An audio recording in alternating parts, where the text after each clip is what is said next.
치과 위생사 자격증을 얻으려면 치아 위생 관련 공부를 대학에서 3년에서 4년 정도 하고 나서 안녕하세요. 교정이 알고 싶다. 교알TV 교정과 전문의 형재영입니다.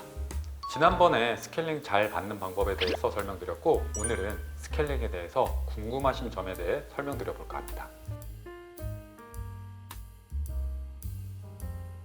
아마도 환자분들께서 가장 궁금해하시는 부분이라 생각됩니다. 병원 안에 구성원들에게는 각자 맡은 바 역할과 자격 기준이 있습니다. 의료인 자격증이 있는 의사들은 병원 안에서 모든 진료를 할 수 있다고 보시면 되지만, 구성원 중 치과 위생사 자격증이 있는 분들에게 허용되는 진료 범위가 일부 있습니다. 대표적인 진료가 바로 스케일링입니다.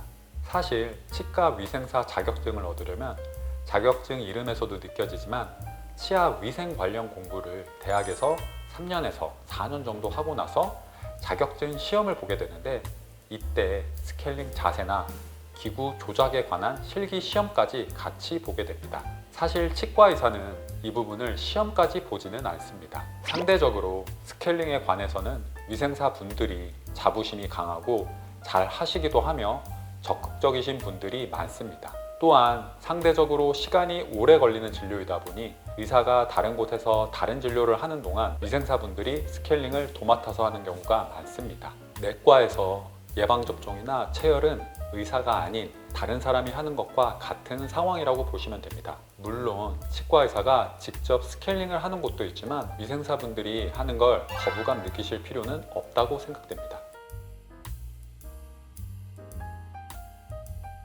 스케일링을 받는다고 해서 한 번에 모든 치석을 완벽하게 제거할 수는 없습니다. 스케일링은 보통 치은 연상 치석이라는 입 안에 눈에 보이는 치석을 제거하는 게 주요 목적이다 보니 잇몸 안에 애매하게 위치한 치석을 제거하는데 다소 부족한 부분이 생길 수밖에 없습니다. 술자에 따라서 치석 제거 정도 면에서 차이가 날 수 있음은 충분히 인지하는 바이기 때문에 병원에 따라 다르겠지만 위생사 한 분이 마무리하는 것이 아니고 경력자 혹은 치과 의사가 확인한 후에 스케일링을 마무리 짓는 경우도 있습니다.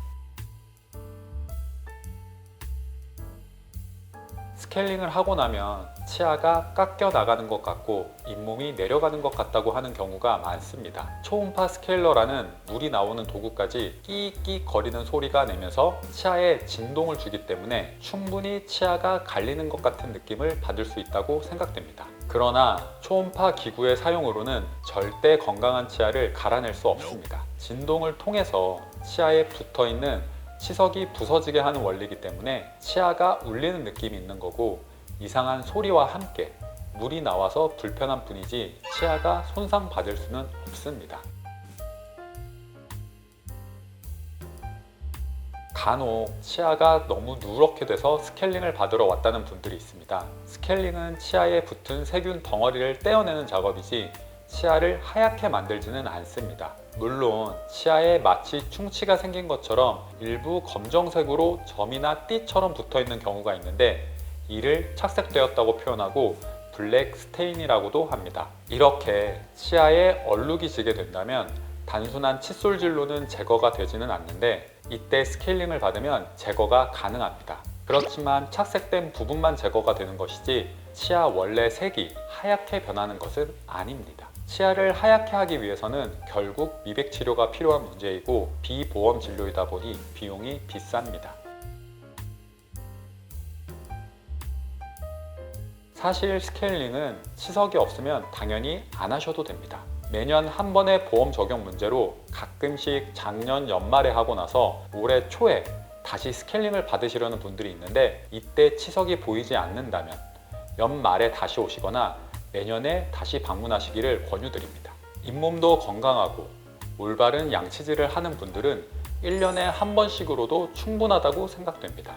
간혹 잇몸이 너무 안 좋고 위생관리가 아쉬운 분들인 경우에는 3개월 정도의 기간을 두고 검진 겸 치료를 권장하기도 하는데, 나와 마음이 맞는 치과에서 주기적인 치과 정기검진을 받는다고 생각하시면 될 것 같습니다. 스케일링을 하게 되면 치아 전체를 청소하는 작업이 있기 때문에 아무래도 충치라든지 치아의 파절, 다른 치과적 문제를 확인하기가 쉽습니다. 따라서 나중에 문제가 될 소지를 미리 발견해서 선제적인 치료가 가능하기도 하고, 미리 환자분께 치아 관리 시에 주의해야 할 위치나 아쉬운 부분을 인지시켜서 추가적인 문제 발생 확률을 줄일 수 있는 예방적 치아 관리가 됩니다. 시간이 지나고 나서 잇몸이 무너지거나 치아가 완전히 깨진 후에 치과에 방문한다면 치아 발치밖에 방법이 없고 많은 비용이 발생하게 됩니다. 스케일링 후에 치아와 잇몸은 초음파 스케일러로 인해 치아에 많은 진동을 가하게 되고, 이로 인해 예민해져 있는 상태라고 보시면 됩니다. 또한 치아를 감싸고 있는 갑옷 같은 단단한 치석이 떨어져 나갔기 때문에 그만큼 치아의 뿌리가 외부로 노출되면서 더욱더 시리게 느껴집니다. 따라서 스케일링을 한 당일이나 다음 날까지는 차갑고 뜨거운 자극적인 음식은 자제하는 게 좋고, 가능한 부드러운 음식을 섭취하시는 게 좋습니다. 간혹 스케일링을 받고 나서 피가 철철 흐르는 분들도 있는데, 염증 반응이 이미 잇몸에 많이 있다 보니 피가 나는 거고, 그만큼 건강이 좋지 못한 상황입니다. 크게 걱정하실 필요는 없고, 대부분의 경우에는 휴식을 취하면 금방 지혈되고 통증도 줄어들게 됩니다. 혈관이 확장되어 있기 때문에 지혈을 위해서는 나오는 피는 뱉지 말고 삼키시는 게 좋고, 하루 이틀 정도는 음주와 흡연은 피해 주시는 게 좋습니다. 마지막으로 스케일링을 하고 나면 치아 사이에 공간이 생겼음을 느낄 수 있는데, 이는 원래 염증 덩어리인 치석이 자리 잡았던 공간으로, 같은 곳에 다시 치석이 생기지 않게 치실이나 치간 칫솔과 같은 구강 위생용품을 이용해서 해당 부위를 매일 청소해 주어야 합니다. 너무 세게만 한다면 잇몸에 무리가 갈 수 있기 때문에 부드럽고 꼼꼼히 해야 합니다. 그래야 다음번 스케일링이 덜 아프기도 하고 추가적으로 발생하게 되는 치과 치료 비용을 아낄 수 있다고 생각합니다. 많이들 알고 계시고 위에 언급된 것처럼 1월 1일부터 12월 31일까지를 기준으로 1년에 한 번 보험이 적용됩니다. 환자분이 지불하게 되는 비용은 치과 의원의 경우에는 18,000원 내외이며 치과 병원인 경우에는 25,000원 내외입니다.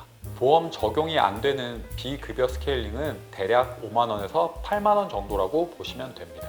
그런데 잇몸이 안 좋은 경우 의사의 진단에 따라서 보험 적용이 추가로 되기도 하며, 치료받을 때 대략 2만원 정도의 본인 부담금이 발생하게 됩니다.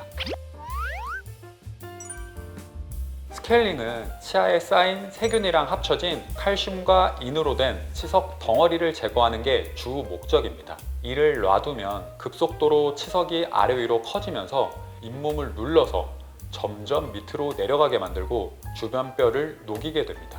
이렇게 한 번 망가진 잇몸은 다시 재생되기 어렵기 때문에 항상 주기적으로 관리하는 것이 필요합니다. 스케일링을 받으러 가는 것이 두렵기도 하고 귀찮기도 하다는 것은 잘 알고 있으나, 나라에서 보장해주는 가장 가성비 좋은 치과 진료이기에 놓치지 않으셨으면 합니다. 지금까지 스케일링에 관해 궁금해하신 부분에 대해서 자세히 설명드렸습니다. 해당 영상이 도움이 되셨으면 좋아요, 구독 부탁드립니다. 감사합니다.